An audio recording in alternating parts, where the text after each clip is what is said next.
Like, it didn't even show up that I was tagged in something either. Yeah. Which was very peculiar.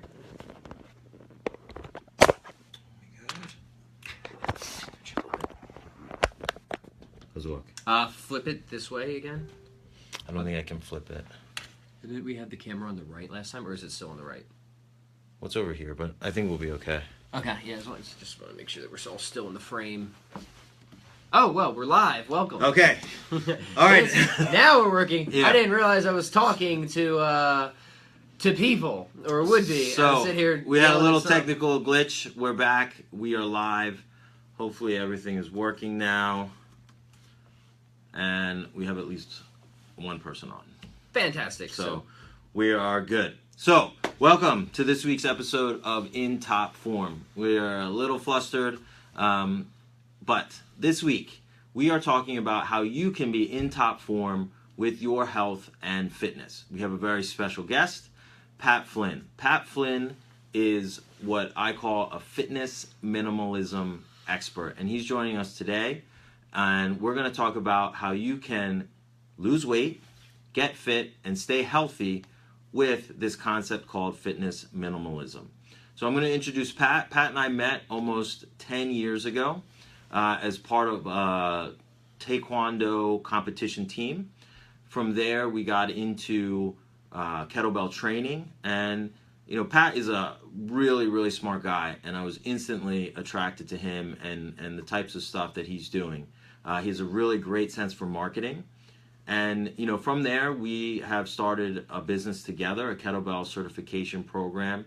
And he has really done very, very well as a fitness entrepreneur. So we're going to touch on that a little bit as well. I'll hand it over to you and let you kind of introduce yourself and talk about yourself, because I know you like to do that. Yeah, it's my favorite subject. The only thing I do prefer when other people talk about me, they just can't always do as good a job as I do when talking about myself. So I do, if you want something done right, you better do it yourself. So, I mean, yeah, so Dave and you, thank you for inviting me on. It's very cool to be here. I think this is an awesome show, the whole idea of being in top form in all areas of your life. So I'm here to help people figure out the health and fitness side. And the way that I sort of do that is through this whole idea of fitness minimalism. My whole thing is trying to figure out what is the least amount that you need to do in order to reach your goals. And we can apply that to anything. We can apply it to business. We can apply it to fitness and health, which we're going to do here. We can even apply it to achieving happiness in other areas as well. So for me, this always has made a ton of sense because minimalism is something that really helps us to assign priority. It helps us focus on the fewest, most fundamental components that we need for success, while ignoring everything else that either is a distraction or, we may be putting energy into but isn't the best use of our time. So again, this is a great concept to apply to business, and it's something that I do a lot of really focusing on, like, what are those few but fundamental tasks that I have to do every day in order to get from where I am now to where I want to be. And that ultimately derived from the same perspective that I have in fitness and health, is figuring out what are those few things that I need to do every day in order to reach my goals, whatever they are. So that's what minimalism is. It's really about trying to figure out how to be both effective and efficient. So effective is doing the right things. Efficient is doing things right. So naturally, when you figure those two things out, if you are being as effective as you can while also being as efficient as you can, you will inherently be doing the least amount that you need to do in order to reach your goals. So if you really think about it, it really doesn't make sense to do anything beyond a minimalist prescription, right? Like, in the same thing, like, this kind of comes from medicine, that there's a minimum effective dose. If you only need X grams of a certain substance to achieve the therapeutic effect, there's probably no point, and maybe even be some danger in consuming X plus 1. So we just take that philosophy and we apply it to fitness, we apply it to business, etc. So that's sort of the overview and how I like to describe fitness minimalism. From there's any number of tactics that we can discuss and use for reaching any number of various goals. The only thing that we'll say is that just because we're taking a minimalist approach doesn't mean that we're not going to be doing a lot of hard work or even just a lot of work in general. It'd be like the shortest path may still be a long path. It all depends on what your goal is and just figuring out, how do we straighten out that line? The end. Okay, that's it, everyone. See you next time. Just kidding. So, I think you touched on a really important point there with the analogy to medicine is there's a minimum effective dose, and taking more of that dose might not only be not helpful, but it can actually be deleterious. And I think that idea has kind of been lost in modern fitness, where it's all about how much you can do and how crazy the workout is. People are always looking for that intense or insane workout. So, what do you think? Like, what's a good measure to make sure that you're not doing too much? Yeah, so I really like to give people what I call like the exercise food pyramid. So if you can imagine the government food pyramid, which was a disaster. So I don't want to draw the analogy too tightly, but if you can imagine a pyramid where at the bottom of the pyramid, this is the stuff you want to do the most of, and at the top of the pyramid, this is the stuff you want to do the least of, I do believe that for most people who want to be very generally healthy and fit, you want to be strong, you want to be lean, you want to have good muscular endurance, you want to have good cardiovascular endurance, that you can take a framework like this and have a lot of success with it. So I guess let's just break it down, right? So at the bottom of the pyramid, this is like the broccoli of the fitness program. This is the one place where minimalism doesn't necessarily apply, where more is actually more. Like the more we can do the stuff at the bottom of the pyramid, the better and more fit we are going to be overall. And what's at the bottom of the pyramid is what we would call low intensity, steady state cardiovascular activity, like LISS type of exercise, LISS. And so let's stop there. What is LISS? So I was getting there. Okay. Just kidding. Well, the only reason I interrupt you is because we deal with, people that understand our jargon. Of course, yeah. So I just want to make sure that we don't get ahead of ourselves. Yeah, no. So low intensity, steady state cardio is pretty much any movement that you can do and maintain a conversation while you're doing it. So a great example, and the number one thing I would recommend, is walking, specifically brisk walking or power walking. This is something that you should be able to do for an extended period of time, even upwards of an hour, maybe even more, that you can do with a friend and maintain a conversation while you're doing it. So that's really the prime example, but it doesn't have to just be walking. It could be gardening, it could be throwing a frisbee around, any type of movement that isn't too exerting, that isn't causing you to sweat a ton. You might sweat a little bit. That is more on, if we have an intensity spectrum, we have really high intensity stuff that you can do for just a very short period of time until you fatigue out, and then stuff that you could do almost indefinitely. It's definitely closer to this end of the spectrum. Maybe not right on the edge, like sitting on a couch. We're still moving. So brisk walking, a number of recreational sports, these types of things. So that's at the bottom of the pyramid. So my recommendation for most people is like, forget about everything fancy for a while. And if you're just looking to just build up your baseline level of fitness again, if you can just start doing a daily brisk walk at a minimum of 20 minutes, an hour would be great, of course, but if we're just going to shoot for a minimum effective dose, then 20 minutes is the place to start. That's my general recommendation as a baseline minimum. And the cool thing is, Sam and I talked about on my page not too long ago, this idea of force multipliers, of things that you can combine in fitness and nutrition that sort of amplify the effects of each other, so that the way the whole is greater than the sum of its parts. So when you implement brisk walking with these other types of exercise that we're going to talk about as we ascend up through the pyramid, everything works on top of everything else, right? So brisk walking will enhance your strength training, which we're going to talk about, especially if you're interested in fat loss, and vice versa. Strength training will enhance the effects of brisk walking, and from there. So does that kind of cover the answer your question, Sam? Yeah, definitely. So, just for those of you that are just hopping on right now, this week in our In Top Form show, we are doing a little fitness and nutrition takeover, Pat and I. Pat is our special guest today. And the first thing we talked about was, if your health and fitness was a pyramid, the base of that pyramid would be what we call low intensity, steady state conditioning. Yeah. And the example of that would be brisk walking. Mm-hmm. And if you want to get started anywhere with getting in shape and being healthy, start with walking about. Start with walking about 20 minutes a day. About 20 minutes a day. This would be like 16 minutes a day if we're looking at like the scientific minimum. Seems to be like that's where a lot of the benefits really start to kick in.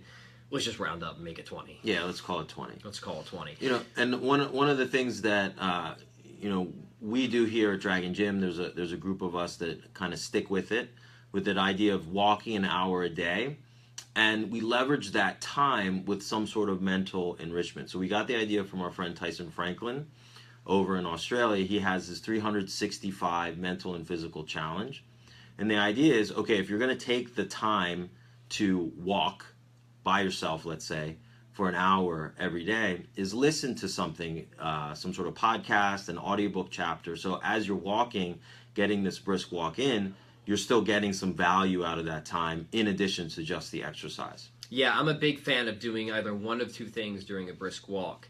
Either what Sam said, learning. So I really like Audible, just listening to audiobooks while going for a walk. The other thing is meditation, which I don't know if we want to dig into that, but like walking meditation and strengthening and conditioning the mind is, I think meditation is something like 10 years from now, people are going to look at meditation like if you don't meditate, that's as unhealthy as not exercising. I think 10 years from now, with the way the research is heading, that we're going to view meditation as an essential thing to our overall health as exercise. It's just that meditation is really exercise for the mind rather than the body. So you can be ahead of the curve. You don't have to wait 10 years. You could start practicing some type of very basic meditation now. And one of the best ways to do that is, hey, if you're going for a walk anyways, start to practice some type of walking meditation. So let's go there. So, I think a lot of people have this image of meditation is like sitting with your legs crossed and with a candle in a dark room and like chanting or something. But meditation really is a lot more than that and can take a lot of different forms. So to you, what would be, okay, so first, hey, let's get out there and walk 20 minutes a day. Mm-hmm.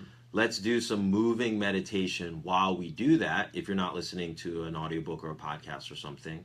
So what does moving meditation look like, sound like? How do you get started if you've never done any kind of meditation at all whatsoever? Yeah, so meditation, I'm not a meditation expert. I've been doing it for a number of years, but I think I can get people started. Actually, I'm sure Sam has a lot more experience and knowledge on this than me, so I'll let him certainly hope that he chimes in after this. Meditation, there's a number of myths around meditation, which we can expect because there's myths around everything, especially fitness and nutrition. But for meditation, there's certain myths, like Sam said, there's certain image that people have of meditation that it has to be sometimes this almost bizarre spiritual practice, but that's really not. It can be. Not saying that that's bizarre, but it can certainly be a spiritual practice, but it doesn't have to be a spiritual practice. We can use meditation as a tool to sort of create headspace, right? To learn to not get so involved and entangled with our thoughts and emotions, specifically negative thoughts and emotions, right? So it's learning fundamentally to respond to thoughts and emotions rather than react, rather than be compulsive to whatever pops up into our head. And obviously we can see why this would be such an important life skill, being able to form a new relationship with any emotion, stress, anxiety, depression, any type of mental disorder. Right? Meditation is a tool that we can use that could greatly help us to improve those mental disorders by forming a new relationship with our thoughts. And beyond that, I mean, the science of meditation is amazing, especially some of the new science of showing how meditation can physically reshape the structure of your brain. Like you can literally reform your brain through meditation in the same way that you can reform your body through exercise. It's that powerful so long as you're consistent with it. So meditation is learning to create space and awareness around your thinking so that way you can respond rather than react. You can have better control over your emotions and feelings. What does it look like? I recommend most people start out with just a very basic mindfulness meditation. And no reason you have to do it yourself. You can start with any number of tools of guided meditations to help you along. One of my favorite is an app called Headspace. And I believe that there is actually a pack in Headspace specifically for walking meditation where you focus both on your breathing and your steps. So a lot of meditation is learning to direct your mind and focus on certain points of awareness and realizing when you're distracted, when you're pulled into compulsive lines of thinking, and learning how to create space around that rather than constantly just be in this state of compulsive thinking and action that you're not even aware of. So it's somewhat complicated, but it's also incredibly basic. So without diving too deep into the weeds, I would say if you're interested in meditation, there's nothing wrong with starting with a guided meditation. One of my favorite resources for that is an app called Headspace, which works perfectly for walking meditation. And we'll put a link to that resource in the comments after we're done here. One idea of meditation is, and it's very low tech, but it was how I was, years and years ago, first introduced to it in a non-religious or spiritual context, is the idea of just counting backwards. So we live in such a high stimulus, high distraction sort of environment all the time. We're thinking about what's going on at work, what's going on at home, what do I have to do tomorrow, what's on TV, people are calling us, people are texting us, we're getting Facebook notifications, like you name it, there's all this stuff going on. And a simple way to, practice, like Pat said, like making that space, is start with a number. We generally recommend starting at 100 and counting backwards in an even and slow way. And if you find yourself getting distracted, thinking about something else, or making an error in your counting, you start over. And when you can successfully count backward from 100 down to 0, you go to 200, and then 300 and 400. And over time, you might find yourself being able to meditate or concentrate and clear your thoughts for counts of like 3,000, 4,000 or higher. And now, you're really meditating for an extended period of time. And that's something that can easily be done walking. While you walk, count backward. It might be a little bit more difficult to do that while walking than just standing still. But there's just a very, low-tech, simple way of getting started on meditation is this idea of counting backwards. Mm-hmm. You may not want to do that in a dark room while lying down, because if you're like me, you will fall asleep. Sleeping is not meditation. Yeah. Believe it or not. Sometimes it can be. There's nothing wrong with that. It's nice that you're getting relaxed, but meditation should actually be a pretty active activity. Obviously we can steer this conversation of health and fitness in many directions, but I felt that was important to add, this idea that, so much of what we do is focus on training the body, but so many of us also neglect the mental health aspect. And not everything is a fitness and nutrition solution, right? If there's a mental issue, we sometimes have to apply a mental solution. And getting fit and exercise and eating healthy certainly helps with brain chemistry. It can certainly help make you a happier person overall, but there's a limit to that. And sometimes we may have to focus working directly on our mindset and our thinking, and one of the best tools to do that is meditation. So, the base of our, health and fitness pyramid is that idea of brisk walking, 20 minutes to an hour a day potentially, and doing some sort of mental task during that time. Let's call it a moving meditation. So what's the next stage of this pyramid? Yeah, so the next stage is strength training, right? So in the middle of the pyramid, we have, and for most people, this is going to be like 3 days a week. It's going to be plenty for this. And obviously, a lot of our recommendations will vary from individual to individual, right?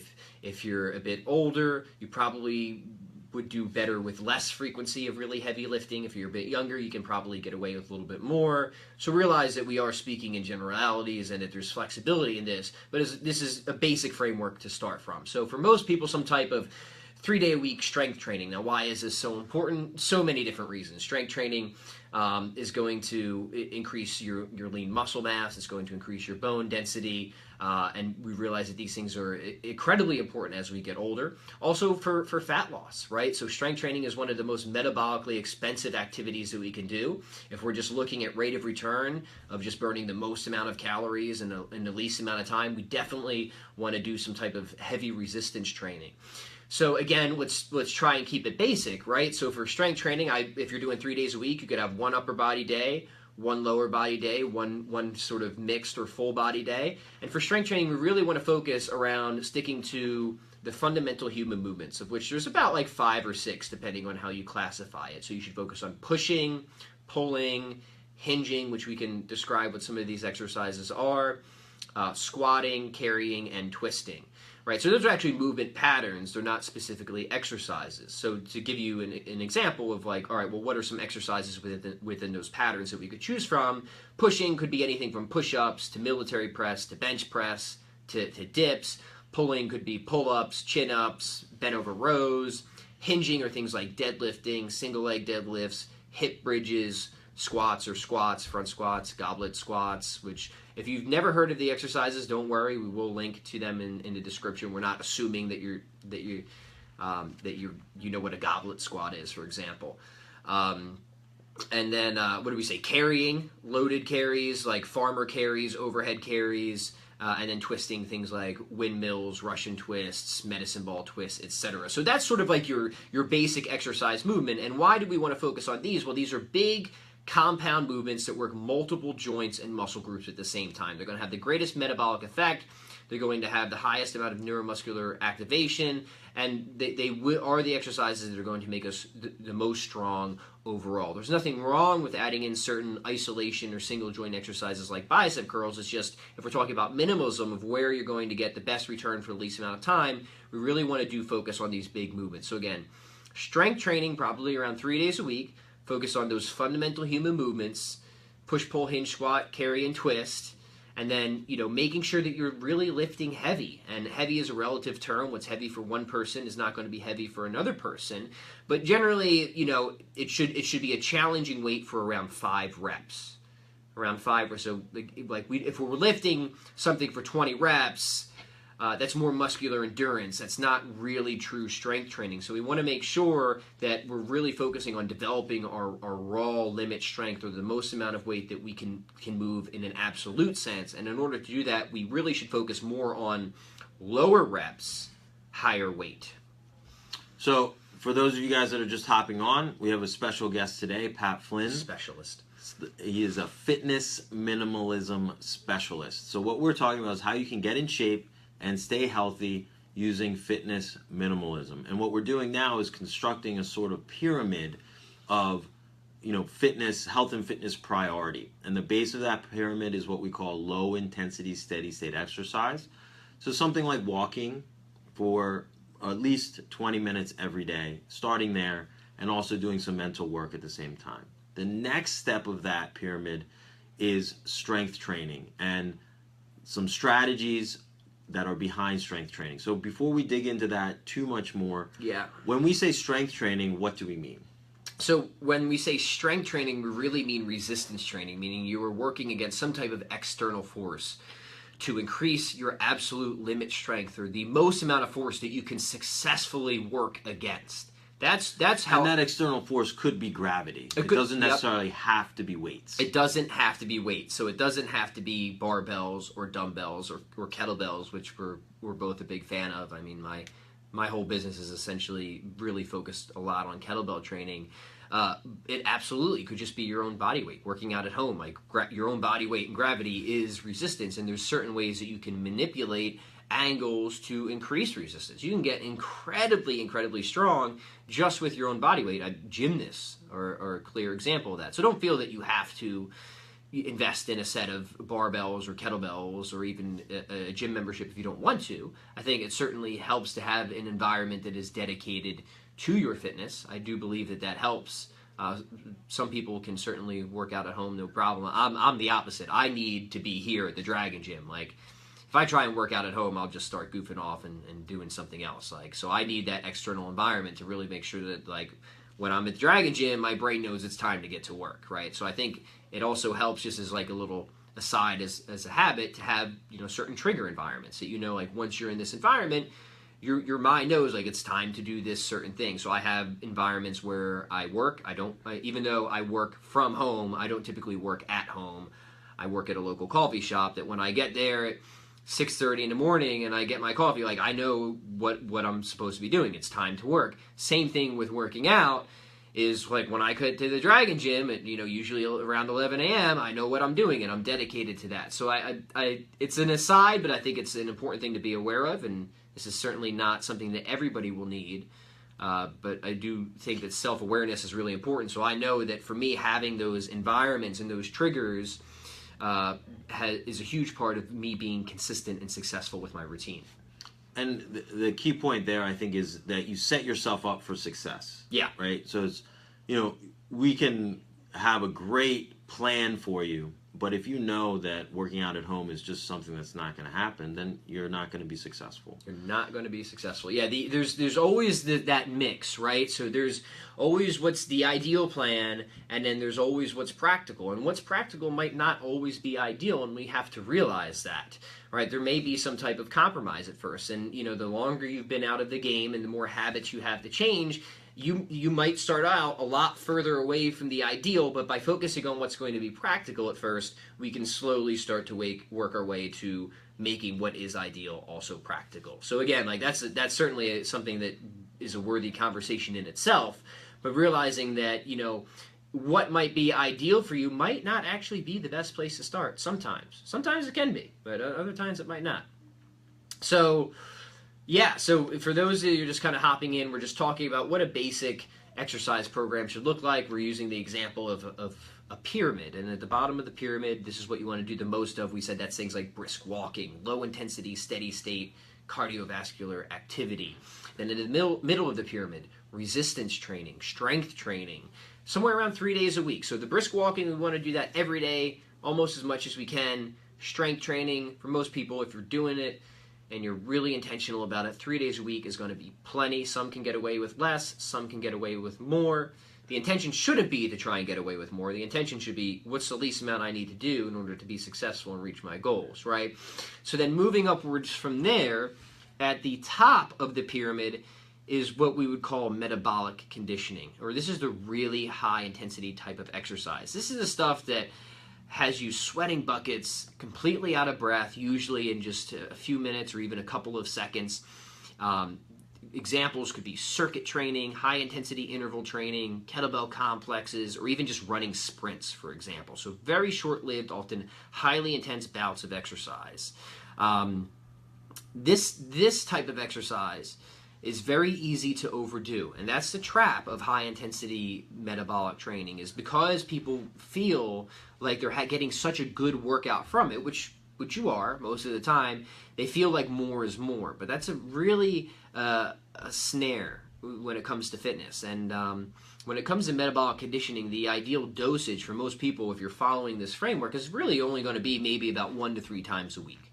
And anything more than that, especially if you're doing strength training, is going to be overkill and can quickly set you into raise your risk for injury, for overtraining, and what we would call negative progress or negative results, to the point where people, and this happens all the time, people will come to me and they'll say, Pat, I'm like doing CrossFit 7 days a week, and I still have this like stubborn 10 pounds to lose, I can't sleep, my elbows and back are killing me. Well, maybe we should think about dialing that down to just about 1 to 3 days a week, focus on reducing stress, and putting a little bit more time and effort into recovery, which are such an important part of the results process, right? So remember, like, you're doing the damage in the gym, but the results are coming from the repair process that happens out of the gym, the recovery. So if you're constantly breaking your body down and never giving yourself the chance to rest and recover and grow from that, you're not going to get anywhere, and a lot of times you're going to slide backwards, and eventually you're going to get hurt. So it's always the dose that makes the poison, right? And with exercise, it's important to realize that there's 2 types of stress that you can get with exercise, right? There's a eustress, which is a positive response, right, where we adapt in a positive way, we become healthier, more fit. But we can also experience a distress, which is a negative response, where we become unhealthier. Excessive amounts of exercise is very unhealthy, and excessive may even be less than you think, depending on the type of exercise that you're doing. Everything from joint injuries to organ dysfunction and malfunction, to hormonal imbalances. All of this can result from being in a state of distress from your exercise program. So again, all the more reason to adopt a sort of minimalist mindset or framework when sort of prescribing an exercise program to yourself. And that's why I really like this pyramid. It's kind of a foolproof way that as long as you stick to this pyramid, it's going to be hard for you to fall into that trap of exercising in such an extreme way that it actually becomes unproductive and even unhealthy. So let's review that pyramid one more time. So at the base, what do we have? At the base of the pyramid, we have things like brisk walking, low-intensity forms of exercise that you can do for an extended period of time and that you should even be able to maintain a conversation while you're doing them. So walking is the easiest example, but it could easily, just as easily be swimming. It could be even a light jog, right? So long as it isn't too intense.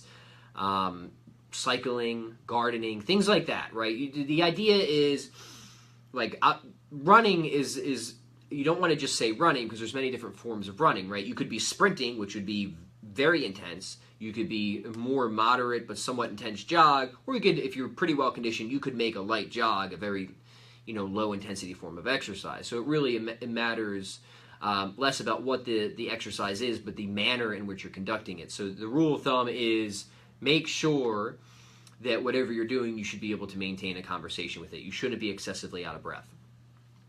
Then step 2 of the pyramid. Step 2 is strength training. So about 3 days a week, we want to make sure that we are working against some type of resistance to increase or limit our absolute strength, meaning the amount of force or resistance that we can successfully work against. We discussed the fundamental human movements, the importance of focusing on big compound exercises that work multiple muscle groups and joints at the same time, and making sure that we're focusing on using a good amount of weight and not too many reps to be sure that we're really doing effective strength training. And then the next step, the top of that pyramid. Yes, the final step is metabolic conditioning, really high intensity type of exercise, which is really good for, the reason it's called metabolic conditioning is because you're strengthening, you're increasing the efficiency at which your body stores and delivers energy, right? So there's about 3 different energy delivery and storage pathways in the body. Some are utilized for very short-lived but intense bouts of movement.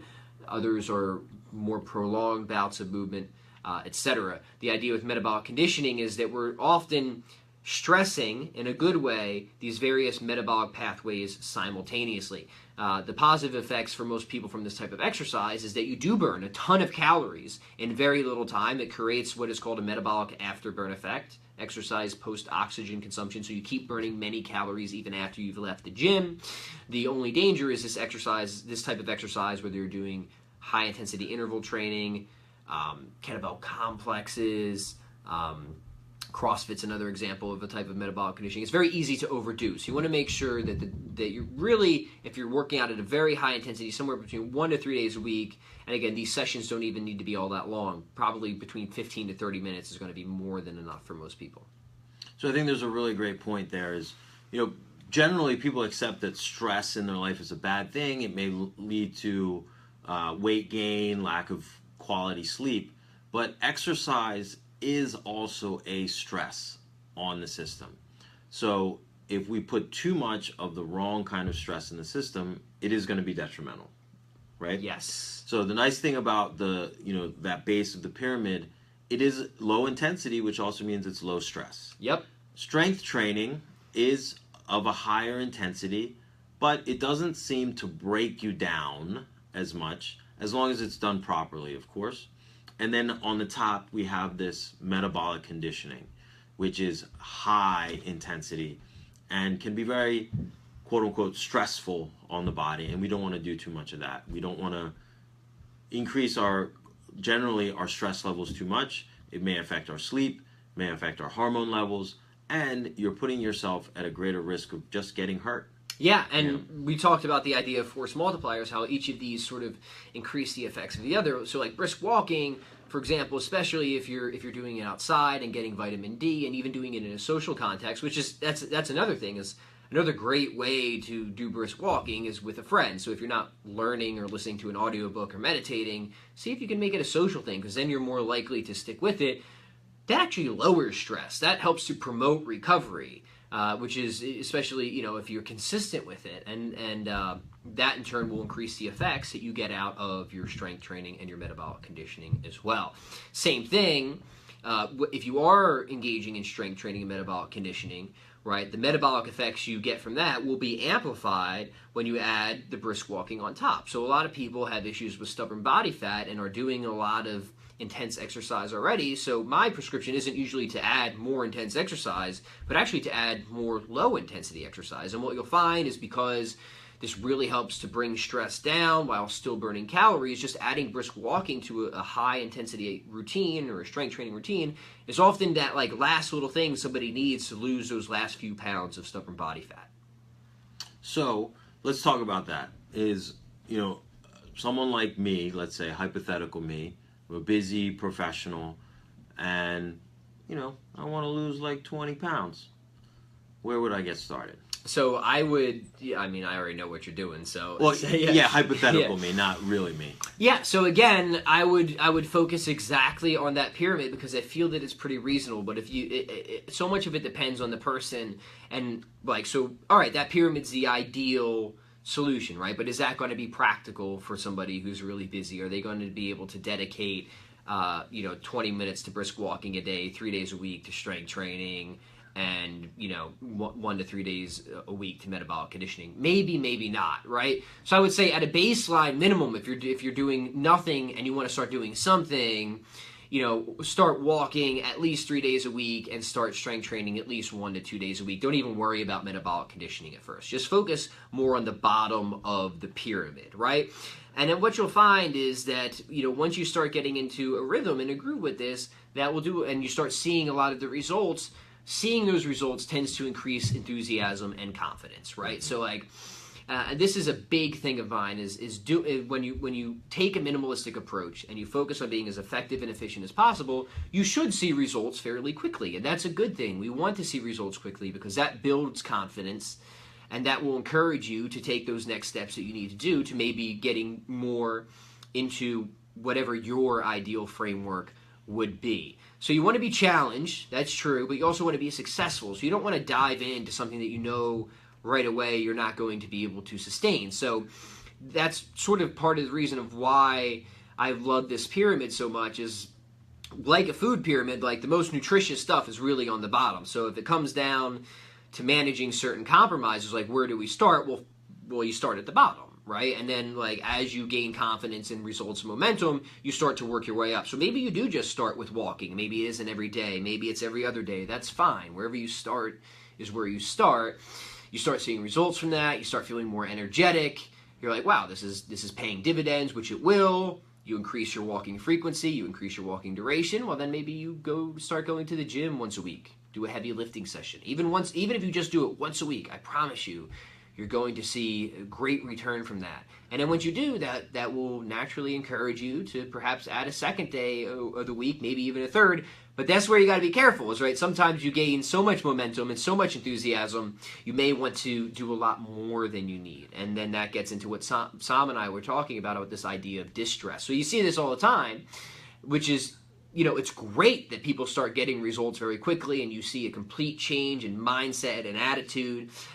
They just become on fire about it. And that's fantastic. That's exactly what we want to see. The only danger is then we can sort of fall off the edge of being reasonable and go beyond what would have been that ideal framework and push it to the extreme where it is no longer a healthy exercise program, but actually excessive. So I kind of covered both ends of the spectrum there. But hopefully that gives some ideas of ways people can get started. Yeah, and there's some great points there. And, getting started takes momentum. Mm-hmm. So we want to do the things that are really effective and time efficient so we see the results without, for lack of a better word, too much effort, right? However, that momentum, like you said, can go too far. Yeah. And I think what happens is people forget why they started in the first place. So the momentum makes your exercise and health regimen routine, which is what you need in order to stick with it over the long term. But, us included, sometimes we get too deep into the routine itself and we forget why we started in the first place, right? We didn't start exercising to exercise. Mm-hmm. We started exercising for something else, for the side effect of that exercise. Maybe it was losing weight, maybe it was gaining muscle, gaining strength, improving your performance on what do they call it? The golf course? The golf is that what that is? That thing where they hit that thing with the thing? Don't ask us about golfing, but we will be able to make you fitter to golf better. or improving your martial arts, your squash game, whatever it is you do. It might be as simple as being able to play with your kids or grandkids with less discomfort or difficulty. But as we get into exercise, because it is so rewarding, the act of exercising rewards the human body through endorphins and other physiological responses, and we get into it, and then we forget that really we were doing all of this for some side effect. Now, we have to focus on the process of exercising in order to reach our goal. But if we forget what that goal is, then becoming obsessive about the process is counterproductive. Yeah, absolutely. You want to enjoy the process. Clearly, you want to enjoy the journey. But like Sam said, you don't want to forget the reason you started doing it in the first place, because then you may actually not achieve that thing that you wanted to achieve because you became actually so obsessed with the process itself. So let's switch gears a little bit. So we just talked about this pyramid of exercise, starting at the bottom with low intensity, steady state exercise. Then on top of that foundation, we add strength training. And on top of that foundation, we add high intensity type stuff like metabolic conditioning, right? Now let's talk about eating. Oh, yeah. Yes. The hard exciting part, right? The hard part. Yeah. All right, yeah. So where do we even want to start with nutrition? So, obviously, it's important, folks. So it is important, and we talk about that idea of force multipliers and things working, in a complementary fashion. You can do a great job with your exercise program, but if you're not eating properly, it's going to be tough to get results. So, let's use a kind of similar analogy with eating. Where do we start? What do we eat, and what do we not eat? So this is a very interesting question, and there's no shortages of things that, as a person, I am very dogmatic about. But I've learned that it doesn't really pay to be dogmatic about any sort of diet, right? Because we can look and we can see that just about any diet works and has worked and can work. And when we look at what are called the blue zones, right? So there's certain pockets of the world where there's a population or a culture of people that tend to live for a very long time. They tend to be very healthy by all standards. But these blue zones, there's numerous number of blue zones that are not located near each other, and yet these people are eating wildly different things, right? So there's a certain blue zone where the people who are extremely healthy in that zone are eating a very high-fat diet that is essentially mostly animal fat that has virtually zero carbohydrates in it. It's like a very ketogenic diet. That would be like the classic Eskimo type of diet, not like more of the modern day Eskimos who just eat the standard American diet, but like the classic Eskimo diet. Then there's certain cultures, like in the Grecian islands, where they follow a very Mediterranean style of diet. So they do eat more grains and things like olive oil. They even drink a good amount of wine. Then you have certain Japanese cultures where they eat a ton of rice. So what you have to look at is so obviously what they eat isn't always in common, but there are a certain number of principles that they do have in common. And what are those principles, and how can we apply those principles to our life that we can then go and find a nutritional framework that we can be successful with, that does fit our lifestyle? So the first principle that you find in any culture where the people are very lean and healthy and live a long amount of time is that there is some degree of caloric control, right? They're not overeating. And in many ways, they actually are at least somewhat consistently in a caloric deficit. Some cultures achieve this just by eating less over a long haul. Other cultures achieve this through methods like intermittent fasting, which I am a big fan of. So some level of caloric control and not over-consuming is a very important element to beginning to understand nutrition. The next is that most of them are eating foods that are very close to nature and unprocessed. So while some of them may be eating mostly animal fat or high protein, and others may be eating a lot of grains and higher carb, fundamentally they're not eating a lot of things that you find in the standard American diet. A lot of bread, a lot of sweets, sugar, soda, candy, things of that nature. And of course these things go hand in hand, right? When you're eating more whole, real, sometimes raw foods, these foods tend to have a greater satiety index. They fill you up more, they have more nutrition for fewer calories, and in turn that is going to help you fulfill that first principle of not over consuming. So they're related, right? One certainly leads to the other. So for me, when I'm working with people, the first thing I want people to understand is exactly that. Just about any diet can work so long as it follows a few fundamental principles. The first one being that you're not over consuming. And if you want to lose weight, we do have to make sure that we are achieving some type of energy deficit, either intermittently or over the long haul, and that we're focusing on foods that are relatively unprocessed and close to nature. So what type of so where do you go from there, right? Does that mean, should I follow a low carb diet? Does that mean I should follow a vegetarian diet? Should that mean I should follow a paleo diet? The truth is, I have clients that all of them, I have some clients that are vegetarian, some that are paleo, some that are low carb and in ketosis, and all of them succeed on wildly different plans.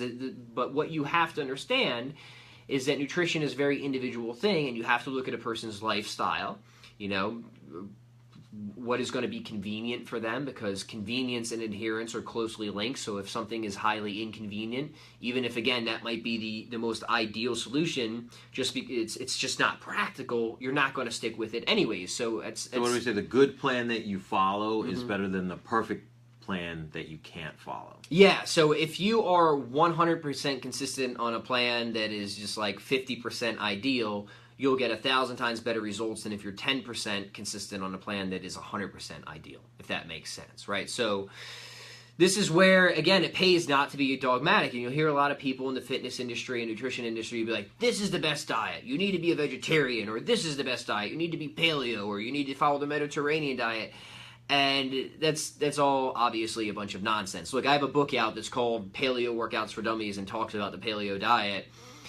I don't know, again, the publisher picked that title, but I'm here telling you, yeah, the paleo framework can be great for some people, but we have to also understand that you can have just as much success with following a Mediterranean type of diet, following a low-carb type of diet, even a vegetarian type of diet, so long as you stick to those few principles that we talked about. So that's strategy and that's principles. I'm not sure how much you want to go into, tactics or what. Well, let's review those principles first. Yeah. And then, because we are kind of running out of time to dig too deep into nutrition, maybe we'll talk about it more on a later episode. But yeah, let's review those strategies. So the principles for nutrition are, number one, any diet can work and has been shown to work, so long as that diet will help you to achieve some type of caloric deficit over the long haul, right? So we know that when we look at the healthiest, leanest people in the world who have the fewest number of diseases and live for the longest amount of time, there's pockets of these people in what they're called these blue zones who eat wildly different foods. They eat wildly different things, but all of them have a few things in common. One, they don't overconsume.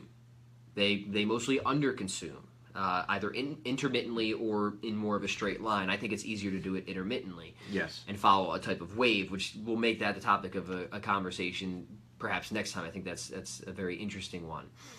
Just makes it more practical.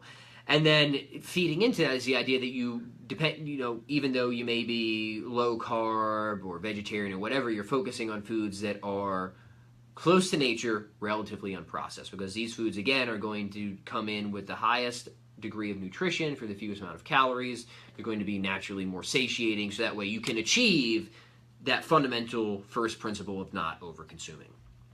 So, I think that's a really interesting thing there that gets missed is sometimes, we have all these different diet schemes, essentially, and people come up with reasons or rationalizations of why those schemes work. Like eating frequently increases your metabolism or something like that, which may or may not be true, but really these are all schemes for the human mind to eat less. Mm-hmm. That's really what it comes down to, is that idea of caloric deficit and what are different ways that will work for me to maintain that deficit.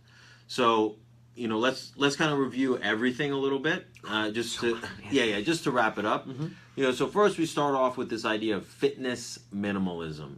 Only using the minimum effective dose, and the dose is of exercise. And we have this pyramid of exercise, starting with low intensity, steady state exercise, things like walking for 20 to 60 minutes a day. On top of that, we put strength training. So that is moving your body against resistance. That could be weights, it could be barbells, dumbbells, kettlebells, or that external resistance could be gravity. Body weight training can be highly effective.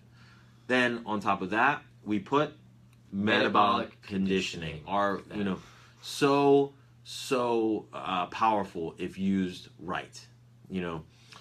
Eating, right? Many different kinds of eating strategies, schemes, diet plans, whatever you want to call them, can work and have been proven to work for a variety of populations. However, it seems like there's a couple key elements to all successful schemes, and that starts with maintaining a calorie deficit in some way. So, we had our special guest today, Pat Flynn. If you didn't catch the whole thing on the replay, if you have any questions, please feel free to comment below. As always, if you find that anybody else could benefit from this information about fitness minimalism, getting healthy, eating right, staying in shape, please share the video. Feel free to do that. And we will catch you guys next week. Thank you very much. See you next time. Thanks again, Pat, for joining us. Of course.